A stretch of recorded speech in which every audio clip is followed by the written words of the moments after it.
يستعد ليفربول الإنجليزي لفترة ما بعد نجمه المصري محمد صلاح منذ وقت مبكر، إذ يستهدف التعاقد مع مواطنه عمر مرموش الذي يخطف الأنظار في ألمانيا خلال الموسم الحالي.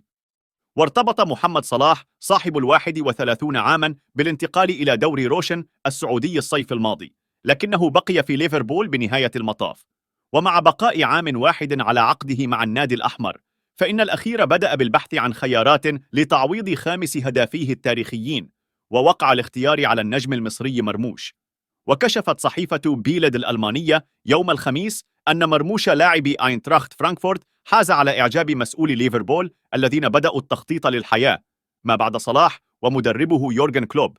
وواصلت: أبدى مسؤول ليفربول إعجابهم بما يقدمه مواطن صلاح في الدوري الألماني بعدما سجل 15 هدفا وقدم 6 تمريرات حاسمة في 33 مباراة مع أينتراخت فرانكفورت.